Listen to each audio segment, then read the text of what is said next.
like solar flare. Beta, during a flare, huge amount, 100 megaton hydrogen bomb exploding at the same time. That is the equivalent energy of a flare. क्या बोला बेटा? 100 megaton atom bomb नहीं, hydrogen bomb, इतनी energy निकलती है flare से, तो भी ये लेयर्स से करती है लाइफ को. Next please. सो बेटा जो आयनोस्फीयर है, ये because ionosphere is a very important part of the atmosphere because our society depends on the technological system that can be affected by the ionospheric phenomena. तो बेटा इन ionospheric phenomena पे depend करेगा हमारा कम्युनिकेशन और बाकी जो भी टेक्नोलॉजिकल सिस्टम्स है. Next.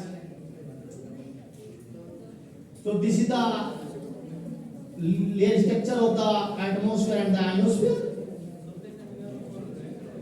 So the understanding, monitoring and forecasting change of the ionospheric region are of crucial importance for navigation, communication and the exploration of near Earth space. Thus the study of the ionospheric weather has become an important study of the present day. बेटा ये बहुत important study हो गई है बेटा, किसी भी rocket को छोड़ने के लिए, किसी भी सैटेलाइट को छोड़ने के लिए, किसी भी पेलोड की इलेक्ट्रॉनिक्स कैसे वर्क करेगी, उसकी मैकेनिकल स्ट्रेंथ क्या होगी, क्या कोटिंग करेंगे, ये सब डिपेंड करेगा बेटा जब हमें उस कंडीशंस का आइडिया होगा. Next. So this is the rough structure of the ionosphere and the most dense layer is around 250 kilometers from the Earth's surface. Next please. So beta this region is divided into the three main region, D and F region, where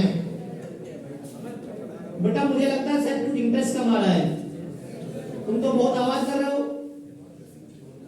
बेटा तुम्हें freedom दी है, पूछना पूछ सकते हैं, बस जल्दी खत्म कर देंगे बेटा, इससे तो लगता है शायद बच्चे इंटरेस्ट नहीं ले रहा है. बेटा वो इंजीनियर उतना स्ट्रॉन्ग बनेगा जितना फंडामेंटल स्ट्रॉन्ग होगा. एक बार किसी बच्चे ने पूछा हमसे कि सर हमें as a BTech engineer physics और मैथमेटिक्स क्यों पढ़ाया जाता है. मैंने उस बच्चे से पूछा, मगर बेटा एक रिक्रूटमेंट किसी आईआईटी के बच्चे का हुआ, एक किसी बच्चे का बीटेक से अकलोन से हुआ, आगे फ्यूचर में बॉस कौन बनेगा. उस बच्चे ने कह दिया ऐसी कि सर आईआईटी बना नहीं, उसकी आईआईटी की डिग्री ने हेल्प किया उसका रिक्रूटमेंट और पैकेज डिसाइड करने में. तेरी डिग्री ने तेरा पैकेज डिसाइड कर दिया. अब बॉस कौन बनेगा? जिसके लॉजिक स्ट्रॉन्ग होंगे. क्या बोला है? प्राइवेट कंपनी में ऐसे नहीं तेरा फेस देखा और तुझे पैकेज बढ़ा दिया. बॉस बनाने के लिए तेरे पास लॉजिकल माइंड होना चाहिए. लॉजिक किसके स्ट्रॉन्ग होगा बेटा? जिसका मैथमेटिक्स स्ट्रॉन्ग होगा. मैथमेटिक्स किसका स्ट्रॉन्ग होगा? जिसकी फिजिक्स स्ट्रॉन्ग होगी. और बेटा बिना केमिस्ट्री के ये दोनों सब्जेक्ट बेटा लाइफ के इनिशिएशन से लेके लाइफ के डेथ तक, आखिरी क्षण तक हर जगह केमिस्ट्री है. तो इसलिए बेटा एक बॉस बनने के लिए, लीडिंग साइंटिस्ट और इंजीनियर बनने के लिए आपके फंडामेंटल स्ट्रॉन्ग होने चाहिए. तो इसलिए बेटा इन सब्जेक्ट से आप अपना लॉजिकल माइंड बढ़ाइए.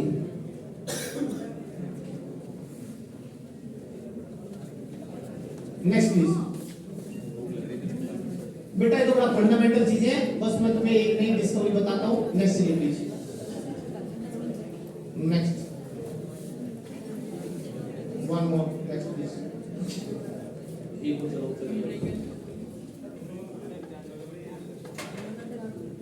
Next please.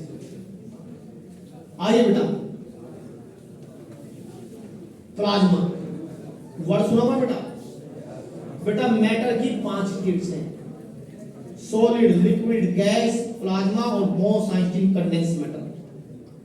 बेटा keep in mind 99.9% matter of this universe are exist in the form of plasma.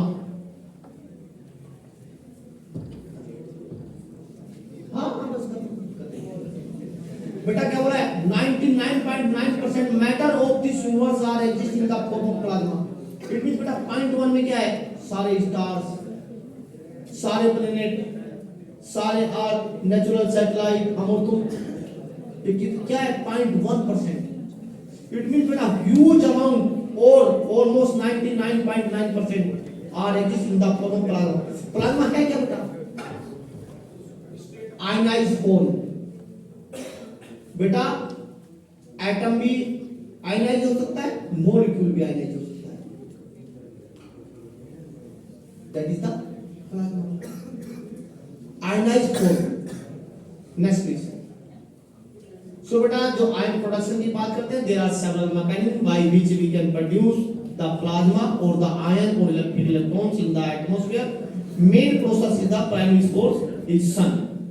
बेटा सन से जो आने वाले रेडिएशन से जो हम एक्सरे जो गामा रे कहां खत्म होती है बेटा? जब उनको कोई एटम या मॉलिक्यूल एब्जॉर्ब कर ले। बेटा एक्सरे जाए, मॉलिक्यूल से अटैक हुआ या एटम से और इलेक्ट्रॉन रिजेक्ट हुआ, हमारा एक्सरे एब्जॉर्ब हुआ, खत्म हुआ एक्सरे। इट मींस उसने एक आयन प्रोड्यूस किया, चाहे एटॉमिक आयन हो या मॉलिक्यूलर आयन हो, और बेटा फ्री इलेक्ट्रॉन प्रोड्यूस किया। इससे बेटा क्या है? आयनोस्फीयर एक्सिस्ट करता है, जो बहुत इंपॉर्टेंट है for the radio communication. Next please. Next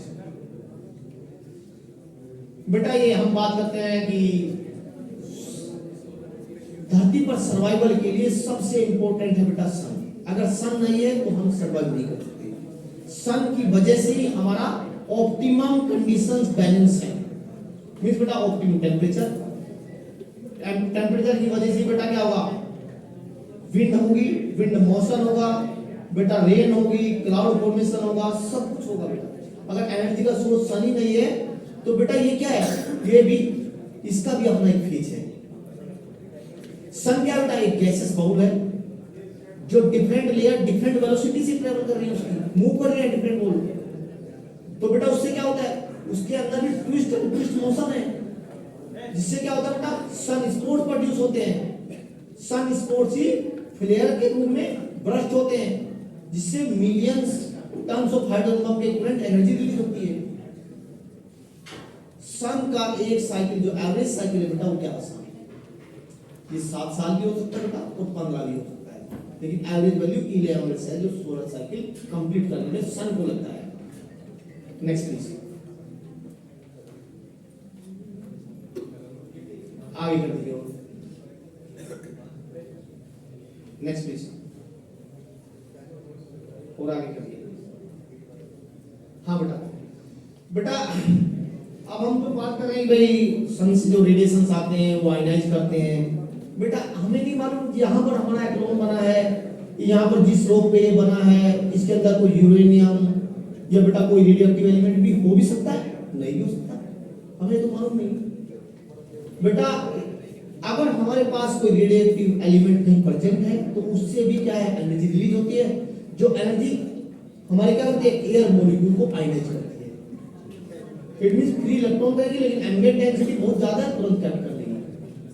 तो बेटा ऐसे बहुत सारे फिनोमेना है, जैसे बेटा सेस्मिक एक्टिविटी।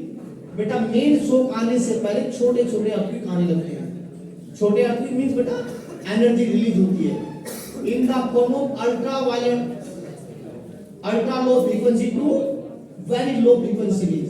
क्या बोला बेटा? Ultra low to extremely low and very low frequency. बेटा फ्रीक्वेंसी बहुत कम है, इट मींस वेवलेंथ बहुत हाई होगी।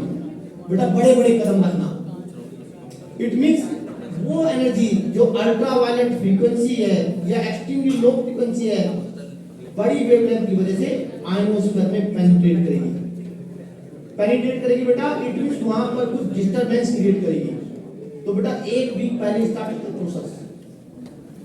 तो बेटा अभी सैटेलाइट इस सिग्नल कैप्चर करता है, लेकिन अभी बस ये प्रॉब्लम है कि किस डायरेक्शन में है। नहीं तो एक दिन पिन पॉइंट लोकेशन भी हम अभी की पहले ही फोरकास्ट कर देंगे। तो बेटा जो मैं तुम्हें नासा की डिस्कवरी बता रहा, नेक्स्ट प्लीज। और चलिए एक वन और चलिए एक और चलिए। Next next next next. बेटा ये फिगर देखिए, 1994 में नासा ने एक जेट लॉन्च किया जिसका एल्टीट्यूड 40 से 50 किलोमीटर की उस जेट ने क्या ऑब्जर्व किया बेटा कि क्लाउड के टॉप से भी एक लाइटनिंग ऊपर की तरफ जाती है। ये 1994 की डिस्कवरी है बेटा, जहां से इसरो ने का स्वर्णिम युग शुरू हुआ। बेटा हम स्पेस टेक्नोलॉजी में बहुत पीछे थे, बस 5 मिनट में खत्म करता हूं। स्पेस टेक्नोलॉजी में काफी पीछे थे, नासा से, यूरोपियन यूनियन से। ये लगभग बेटा हम 2000 के बाद ही हमने शुरू किया। तो 1994 में जो बेटा नासा ने जेट लॉन्च किया, तो observe that there is a lightning phenomena from the top of the cloud to ionosphere. Means बेटा क्लाउड के 10-12 किलोमीटर होते हैं, 10-12 किलोमीटर से एक लाइटनिंग जैसी हमारी दिखती है ना बेटा बादल के अंदर, जब नीचे आती है ऐसी टॉप ऑफ द क्लाउड से आयनोस्फीयर तक जाती है। ये नासा की डिस्कवरी थी बेटा 1994 में। तो बेटा उस टाइम तक पूरी दुनिया के सैटेलाइट अपनी रिसर्च करके नीचे आ चुके थे, जिनको एटमॉस्फेरिक कंडीशन का स्टडी करना था, लेकिन इंडिया 20-30 साल पीछे था, तो हमारा सैटेलाइट वहां पर काम कर रहा था। 1994 में इंडिया ने एक सैटेलाइट लॉन्च किया था, SROS-C2 stretch Rohini series satellite programme. तो बेटा ये सैटेलाइट बस इंडिया के सैटेलाइट अवेलेबल था, बाकी चाइना भी हमसे थोड़ा आगे थे, जापानीज भी हमसे आगे थे, फ्रांस, रशिया, यूएस सबके सैटेलाइट डेड हो चुके थे। हर चीज का सैटेलाइट का मिलता है कितना लाइफ पीरियड है। तो जब नासा की डिस्कवरी हुई कि भाई लाइटनिंग ऊपर की तरफ जाती है, तो खाली 400 से 600 किलोमीटर के रीजन में इंडियन सैटेलाइट भी अवेलेबल था। तो तुरंत इंडियन गवर्नमेंट ने जब ये आर्टिकल पढ़ा इंडियन साइंटिस्ट ने, तो एक meeting national physical laboratory Delhi में बुलाई, जिसमें सभी आईआईटीज और प्राइम इंस्टीट्यूशंस को इनवाइट किया कि भाई there is a discovery by NASA, there is a lightning phenomena which move from the top of the cloud to the ionosphere and known as the sprite। जो बेटा आजकल soft drink भी आता ना, वहीं से नाम आया है स्प्राइट। बेटा आप स्प्राइट को ऑब्जर्व करने के लिए बेटा उसके चेंजिंग को रिकॉर्ड करने के लिए इंडियन सैटेलाइट अवेलेबल है। तो मीटिंग में डिसाइड हुआ, डाटा डिस्क्लोज नहीं हुआ। सभी आईआईटी से जो इतने स्पेस साइंटिस्ट थे या बेटा प्राइम इंस्टीट्यूशन से थे, सबको पूछा कि आपकी रिक्वायरमेंट क्या है इस फिनोमेना की स्टडी करने के लिए। किसी ने कहा सुपर कंप्यूटर चाहिए, किसी ने कहा परम कंप्यूटर चाहिए, मुझे ये मैथ और चाहिए, ये चाहिए, ये चाहिए। तो बेटा सबको सब दे दिया विधि में मंथ इसको। बेटा इस फिनोमेना से थाउजेंड्स ऑफ पेपर वो निकले दुनिया के, जिनको दुनिया हैरान हो गई। तब से इसरो का स्वर्णिम युग शुरू हुआ। इसरो के पास इतना रॉयल्टी और इतना पैसा आने लगा कि जो फंड की कमी थी वो भी खत्म हो गई। और अब तो बेटा हमारे पास वो टेक्नोलॉजी है कि हम दुनिया के सबसे सस्ते सैटेलाइट और सबसे सस्ते यान, मंगलयान और मार्स की बात कर ले बेटा, चाहे आदित्य की बात कर लें, चाहे बेटा हम मून मिशन की बात कर लें, चीप एंड बेस्ट टेक्नोलॉजी हमारे पास है। वो कैसे हो बेटा? आप इंजीनियर्स की वजह से। आपने फंडामेंटल स्ट्रॉन्ग किया और नई टेक्नोलॉजी को इंप्लीमेंट किया। तो यहीं पे रोक देते बेटा, कोई क्वेरी हो, कोई क्वेश्चन हो तो पूछ सकते हैं मुझसे।